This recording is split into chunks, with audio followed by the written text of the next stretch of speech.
ومن أحسن قولا ممن دعا إلى الله وعمل صالحا وقال إنني من المسلمين. আসসালামু আলাইকুম ওয়া রাহমাতুল্লাহি ওয়া বারাকাতুহু। আমাদের একজন বোনের প্রশ্ন, উনি বলছেন, আসসালামু আলাইকুম, এটা এক বোনের প্রশ্ন। সেই বোন এবার হজ করতে যাচ্ছেন।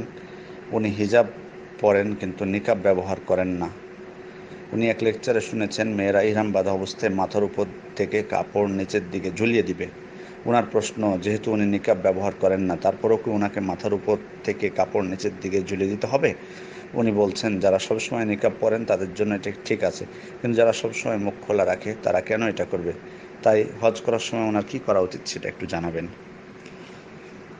আসলে প্রথমত যে বিষয়টা বলবো যে হজ করার সময় কি করা উচিত সেটা বলার পূর্বে আমার মনে হয় উত্তরটা দেওয়ার দায়িত্ব যদি আপনি নিতেন তাহলে মনে হয় সব থেকে বেশি ভালো হতো।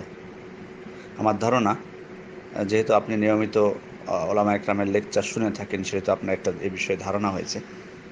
সেজন্য পরিবেশ পরিস্থিতি বুঝে ওনার সাথে কেমন আপনার সম্পর্ক, মন মানসিকতা বুঝে আপনি উত্তরটা দিলেই বেশি ভালো হতো। তারপরেও যেহেতু আমার কাছে জানতে চেয়েছেন, সেহেতু কিছু না বললেই নয়।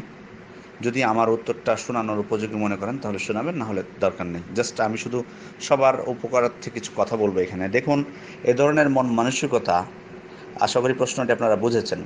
মানে ওই মহিলা, উনি মুখ ঢাকেন না, এমনি সাধারণ পর্দা করেন কিন্তু মুখ ঢাকেন না। তো মহিলা জানতে চাচ্ছেন যে হজের সময় নাকি মাথার উপর দিয়ে কাপড় নিচে ঝুলিয়ে দিতে হয়। তো এটা ঝুলাবে তারা যারা মুখ ঢাকে অন্য সময়ে, কিন্তু যারা টোটালি মুখ ঢাকে না, আগে থেকেই মুখ খুলেই ঘুরে বেড়ায়, তারা আবার কেন ঝুলাতে যাবে? ওনার প্রশ্ন কিন্তু এটা। আসলে মানে প্রশ্নটা আমাকে অনেকটা অবাক করেছে। তারপরেও এটাই সমাজের চিত্র, আর কি বলা যাবে? এর থেকে বেশি কিছু বলার উপায় নেই। এখানে মূলত যে জিনিসটি, সেটি হলো, দেখুন, মানে ধর্মটাকে আমরা কিভাবে ব্যবহার করতেছি এখানে কিন্তু চিন্তার বিষয়। মানে অনেকটা তাচ্ছিল্য করে এ ধরনের কথা কিন্তু বলা হয়। আমি বলছি না ওনাকে নির্দিষ্ট করে, এ ধরনের কথাগুলো দেখেন কত মানে ইয়ার সাথে কথাটা বলা হচ্ছে যে যারা ঢাকে, যারা মুখ ঢাকে তারা না হয় ওখানে যে ঝুলাবে। আমার কি প্রয়োজন, আমি ঢাকি না, বিষয়টা এমন। মানে এটা মানে জাস্ট যারা করে তারা মানে মনে হচ্ছে ওনার বিষয়টি ঐচ্ছিক ওনার উপর, এ ধরনের মানে এই ধরনের মনে হচ্ছে শুনে।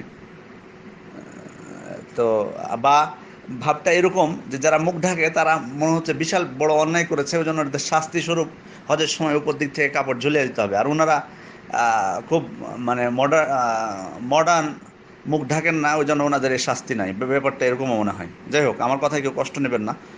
মানে বিষয়টা এভাবে আমাদের দেখুন মন মানসিকতাটা কেমন ইসলাম ধর্মের প্রতি, তাহলে বুঝুন।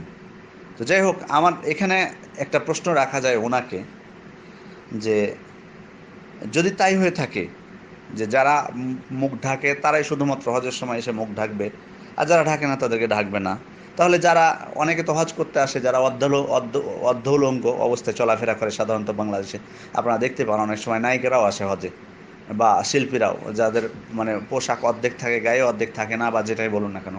তো তারা যদি হজে আসে তাহলে কি মানে বলবো আমরা যে তারা বাধ্য না এখানে বোরখা পরতে বা অন্য হিজাব ধরতে? মানে তাহলে সেটাই হচ্ছে, তারাও তো বলতে পারে এ কথা। আপনারা তো জানেন যে যারা হজে আসে তারা কিন্তু বোরখা পরে, এ ধরনের মেয়েরাও যারা বাংলাদেশে ঘুরে বেড়ায়, আবার হজ থেকে যে আবার একই পূর্বের অবস্থায় আবার ফিরে যায়। তো তারা যদি বলে কথা, তারা যদি এ কথা বলে যে আমরা হজে হজে এসেছি বলে আমাদেরকে আবার বোরখা পরতে হবে, পূর্ণ পর্দা করতে হবে, কে বলেছে? আমরা বাংলাদেশে যেভাবে ঘুরি পেট পিট দেখিয়ে সব কিছু দেখে এখানেও ঘুরবো, সমস্যা কোথায়? তো উত্তরটা কি দিবেন আপনি? যে বোন এই প্রশ্ন করেছে সেই বোনকে প্রশ্নটা রাখবেন যে তিনি কি উত্তরটা দিবেন এক্ষেত্রে। মানে তার জন্য কি ছাড় হয়ে গেল তাহলে? যিনি সবসময় এভাবে ঘুরে বেড়ায় তার জন্য কি হজেও ছাড় আছে? বিষয়টি কি এমন তাহলে? না সারা জীবনের জন্য তার ছাড় হয়ে গেল? আর যারা পর্দা করে তাদের জন্য মানে শাস্তি, যে তাদেরকে সবসময় একবারে হয়ে থাকতে হবে? এত ঠাট্টা তামাশা কেন ইসলামকে নিয়ে? বা নাকি বলবেন যে আলেম ওলামার ফতোয়া আছে যে মুখ খুলে রাখা জায়েজ? তা আলেম ওলামার ফতোয়া রয়েছে, তো আপনি যারা বলেছেন যে মুখ খোলা রাখা জায়েজ, আর যারা জায়েজ বলেনি তারাও দলিল পেশ করেছেন। তা আপনার কিসের ভিত্তিতে আপনি যারা জায়েজ বলেছে মুখ খোলা রাখা তাদের দলিলটাকে গ্রহণ করলেন? এখানে আমার প্রশ্ন। যারাই বলবেন, ধরুন আমরা উদাহরণস্বরূপ বলি, শেখ আলবানী বলেছেন যে মুখ খোলা রাখা জায়েজ। আবার অধিকাংশ ওলামায়ে ইকরাম, বর্তমান যুগের খ্যাতনামা ওলামায়ে ইকরাম, তারা বলেছেন না, বাধ্য একজন মহিলা মুখ ঢাকতে, কোনো এখানে ছাড় নেই ইসলামের। তারা দলিলও পেশ করেছেন। আমার একটি বক্তব্য আছে পর্দা সম্পর্কিত, যদি মনে করেন আপনি প্রয়োজনে, আমি কিছুদিন আগেও গ্রুপে আবার দিয়েছি, যদি মনে করেন আপনার কাছ থেকে ডিলিট হয়ে যায় আমি আবার দিতে পারবো। এই বক্তব্যটি পুরোটা শুনতে পারবেন ভালোভাবে, একেবারে নিরপেক্ষ দৃষ্টিকোণ থেকে।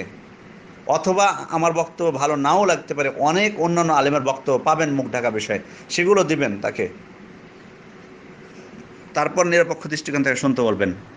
দলিল যেগুলো দিয়েছেন, আমার প্রশ্ন এখানে, যদি আপনারা মনে করেন যে যারা মুখ ঢাকাকে বৈধ বলেছেন তাদের দলিল মানে সে মতটাই নিব, আর যারা মুখ ঢাকাকে বৈধ, মুখ খোলা রাখাকে বৈধ বলেননি বরং মুখ ঢাকাকে ওয়াজিব বলেছেন তাদের দলিল দেখবেন। যারা ঢাকা খোলা রাখাকে বৈধ বলেছেন তাদের দেখবেন কোনটাকে আপনার শক্তিশালী মনে হয়। যদি আপনি মনে করেন যে না মানে মুখ না ঢাকাটাই, মুখ না ঢাকলেও চলবে, এ ধরনের যদি আপনি মনে করেন, তাহলে আপনি কোন দলিলের উপর ভিত্তি করে এই মতটা আপনি গ্রহণ করলেন? শেখ আলবানীর মতটা আপনার কোন দলিলের উপর, কোন দলিলটা আপনার শক্তিশালী মনে হলো, তার দলিলগুলো কেন শক্তিশালী মনে হয়েছে তাই আপনি নিচ্ছেন সেটা, নাকি অন্য কোনো কারণে যে সহজ একজন আলেম ছাড় দিয়েছে তাই আমি নিচ্ছি, এ ধরনের মন মানসিকতা এটা? নাকি আপনি মনে করেন না তার দলিলগুলোই শক্তিশালী ও যারা মুখ ঢাকতে বলেছেন তাদের দলিল শক্তিশালী না? যদি এটা আপনার যাচাই বাছাই করার ক্ষমতা থাকে এবং বলেন, তাহলে অবশ্যই জানতে চাইবেন যে কোন দলিলটা তার পছন্দ হয়েছে, আর এগুলো দলিল কি জবাবে কি বলবেন, তার কি মনে হয় এগুলো কি মানে হাওয়ার উপর থেকে এসেছে, হাওয়া থেকে এসেছে দলিলগুলো? আর তারপরে বলবো যে যদি বলে যে না আমার দলিল কোনটা শক্তিশালী এটা আমার বোঝার ক্ষমতা নেই, আমি শেখ আলবানী বলেছেন তাই আমি এটা করতেছি, তাকে আমার বিশ্বস্ত মনে হয় তার ইলম এবং আমানতে, তাই আমি করতেছি, তাই যদি হয় যে তার ইলম এবং আমানতে আপনি বিশ্বাসী হয়ে আপনি তার মতটা গ্রহণ করে থাকেন, তাহলে অন্যান্য মাসালাগুলো তো নিতে হবে। তো অন্যান্য মাসালায় শেখ আলবানীর ওই যে মহিলাদের অলঙ্কার পরাকে তিনি অবৈধ বলেছেন, যেগুলো মানে বৃত্ত আকারের, যেমন যে আপনার বালা বলুন বা আংটি বলুন বা যে হার বলুন, গলার হার বলুন, এগুলোকে তিনি জায়েজ বলেননি মহিলাদেরও। তো এই মাসালাটি তিনি নেবেন, এটি কি তিনি আমল করেন এটির উপর? মুখ না হয় খুলে রাখেন, তো এটি কি আমল করেন? তাহলে তো যদি শেখ আলবানীর ইলম এবং আমানতে তিনি বিশ্বাসী হয়ে করে থাকেন, তাহলে এই মাসালাটা কেন নেন না? অবশ্যই এগুলো প্রশ্ন আসবে। তো যাই হোক, এখানে যেটি মূল বিষয় সেটি হলো যে দেখুন, আমি আপনার এমনি দিক নির্দেশনা দিলাম, এমনি বললাম স্বাভাবিকভাবেই কথাগুলো, আপনি ভালো বলতে পারবেন তাকে বুঝিয়ে বলে।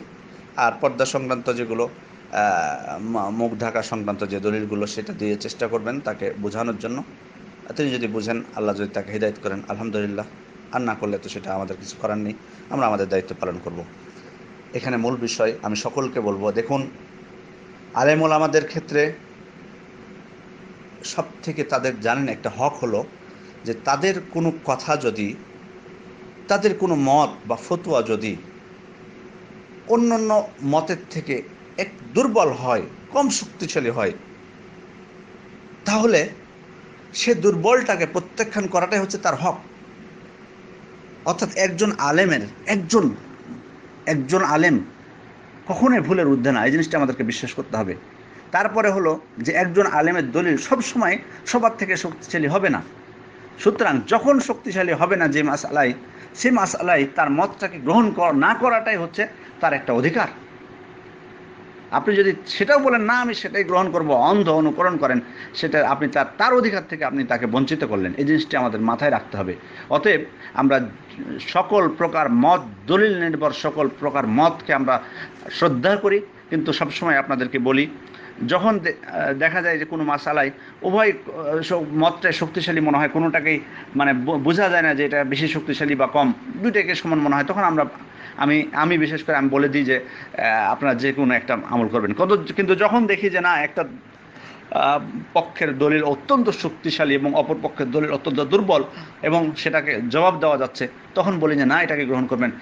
এবং সে মাসালাগুলোর মধ্যে একটি হলো এই মুখ ঢাকা।